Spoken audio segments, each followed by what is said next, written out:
السلام علیکم عزیز طلباء و طالبات، امید کرتی ہوں آپ سب اپنے گھروں میں خیر و عافیت سے ہوں گے، اور اسی کے ساتھ یہ بھی امید ہے کہ آپ نے اپنا کام بخوبی سر انجام دیا ہوگا۔ اسی کے ساتھ چلتے ہیں آج کے تدریسی سلسلہ کی طرف۔ اس کے ساتھ آپ اپنی ڈائری دیکھیے۔ دن ہے آج منگل، تاریخ ہے آج 28 جولائی 2020، تدریسی سلسلہ نمبر 10 ہے آج ہمارا جماعت ششم، مضمون جغرافیہ۔ ڈائری آج آپ کی کیا جائے گی؟ باب نمبر 2، کتاب، صفحہ نمبر 29 تا 30، پڑھائی یاد کریں پلس معروضی حل کریں۔ جماعت ششم یہ ہے آپ کا کتاب، صفحہ نمبر 29، جس پہ آج ہم کیا پڑھیں گے؟ نقشوں کے فوائد یعنی یوزز آف میپ یا بینیفٹس آف میپس، یعنی نقشے ہمیں ہماری معمول یا روزمرہ کی زندگی میں کیا کیا فائدے فراہم کرتے ہیں، نقشوں کا ہمیں کیا فائدہ ہوتا ہے، یا ہم نقشے کیسے استعمال کر سکتے ہیں۔ اس کے لیے سب سے پہلا نقطہ ہے آپ کا، نقشے ہمیں بتاتے ہیں کہ ہم زمین پر کہاں رہتے ہیں۔ سمپل سا مطلب ہے کہ نقشے ہمیں یہ چیز جو ہے وہ دکھا رہے ہوتے ہیں کہ ہم دنیا میں یا اپنے ملک میں کس جگہ پہ رہ رہے ہیں، کس ایریا میں رہ رہے ہیں، کس علاقے میں رہ رہے ہیں۔ دوسرا پوائنٹ ہے ہمارا، نقشے ہمیں سمتوں سے آگاہ کرتے ہیں، یعنی نقشے ہمیں بتاتے ہیں کہ ہمارے گھر کے دائیں جانب مشرق ہے یا مغرب ہے، شمال ہے یا جنوب ہے۔ کسی علاقے کی سیاحت کے لیے بھی نقشوں کی ضرورت پڑتی ہے ہمیں۔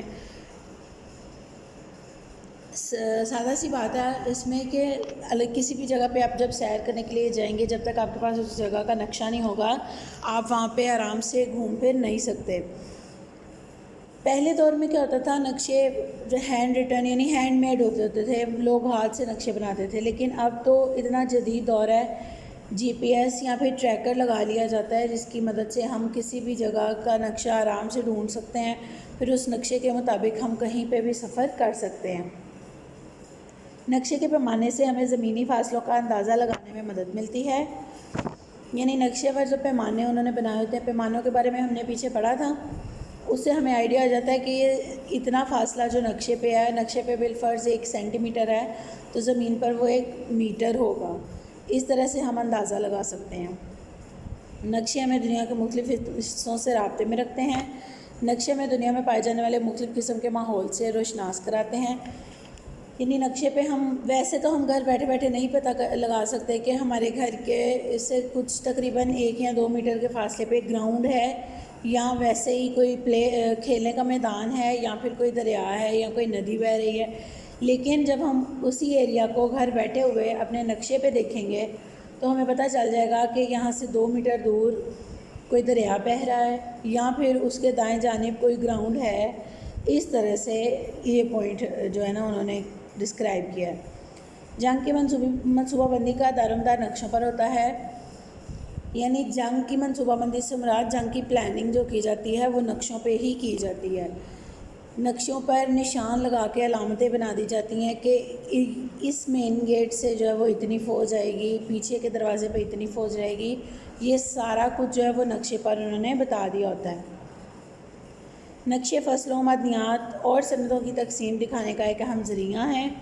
نقشوں پر موسمی حالات بخوبی دکھائے جا سکتے ہیں، بالکل ایسے ہی جیسے سمتیں نقشوں پر لکھی ہوئی دکھائی جاتی ہیں، ویسے ہی موسمی حالات بھی دکھائے جا سکتے ہیں۔ آپ نے کبھی ویدر فورکاسٹ چیک کیا ہے؟ عموماً سب نے چیک کیا ہی ہوگا۔ اس میں آپ کو دکھایا جاتا ہے، سامنے ایک میپ ہوتا ہے، اس کے اوپر لکھا ہوتا ہے کہ آج شیخو پورہ میں اتنے ڈگری جو ہے وہ ٹمپریچر ہے۔ پھر بالفرض نیچے ہم اگر دیکھ رہے ہیں لاہور کا، تو نیچے لکھا ہوگا لاہور میں کلاؤڈز بنے ہوں گے، یا پھر اگر سورج نکلا ہے تو سورج کا نشان بنا ہوگا، جتنا بھی اس کا ٹمپریچر ہوگا وہ وہاں پہ لکھا ہوگا۔ نقشے بری، بحری اور ہوائی سفر میں مدد کرتے ہیں۔ سادہ سی بات ہے جو ہم نے اوپر بھی پڑھی۔ اچھا، یہاں سائٹ پہ آپ کے پاس، کیا آپ جانتے ہیں کتاب کی صورت میں نقشوں کے مجموعے کو ایٹلس کہتے ہیں؟ فار ایگزامپل آپ کے پاس 5 سے 6 نقشے ہیں کسی بھی ایریا کے، ایک آپ کے اسکول کا ہو گیا، ایک کلاس روم کا ہو گیا، ایک آپ کے گھر کا ہو گیا، اسی طرح آپ کے پاس 3-4 علیحدہ نقشے ہیں۔ اب ان کو جب آپ بائنڈ کر دو گے، ایک کتاب کی شکل دے دو گے، تو وہ کتاب کی شکل میں نقشوں کا مجموعہ کیا کہلائے گا؟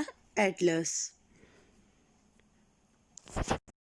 جی یہ ہے آپ کا کتاب صفحہ نمبر 30 جس پہ ہمارا ہے مشقی سوال نمبر 1 درو سوا پر ٹک کا نشان لگائیں۔ اس بات کا آپ نے بہت زیادہ دھیان رکھنا ہے کہ جو بھی ان کی ریکوائرمنٹ ہو کویسچن میں اسی حساب سے آپ فل کرو گے، یعنی اگر وہ کہہ رہے ہیں ٹک لگائیں تو آپ نے ٹک لگانا ہے، اگر وہ کہیں گے دائرہ لگائیں تو آپ نے دائرہ لگانا ہے۔ یہاں پہ ہمیں انہوں نے کیا کہا ہوا ہے، ٹک لگائیں، تو ہم نے ٹک ہی لگانا ہے۔ سب سے پہلا آپشن ہے ہمارے پاس زمین کا ماڈل ہے، نقشہ، خاکہ، گلوب یا پھر گراف، تو ہمارے پاس آنسر کیا آ جائے گا، گلوب۔ اگر ہم مشرق کی طرف منہ کریں تو ہمارے دائیں جانب کون سی سمت ہوگی، جنوب۔ نقشے پر کس سمت کو بنیادی اہمیت حاصل ہے، کس سمت کو حاصل ہے، شمال کو۔ پاکستان کے مشرق میں واقع ہے بھارت، 0 ڈگری عرض بلد کہلاتا ہے، خط استوا۔ صفحہ نمبر 31 پہ آ جائیں۔ ہر 15 درجے طول بل کے بعد وقت میں کتنا فرق پڑتا ہے، 1 گھنٹہ۔ طول بل کتنے درجوں پر مشتمل ہیں، 360 درجے۔ عرض بل کتنے درجوں پر مشتمل ہیں، 180 درجے۔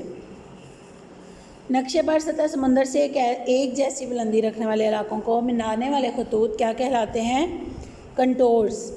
وہ پیمانہ جو الفاظ کی صورت میں لکھا جاتا ہے کہلاتا ہے عبارتی پیمانہ۔ امید کرتی ہوں آپ کو آج کے لیکچر کی بخوبی سمجھ آ گئی ہوگی، اور اسی کے ساتھ یہ بھی امید ہے کہ آپ نے اپنا کام وقت پر بخوبی سر انجام دینا ہے۔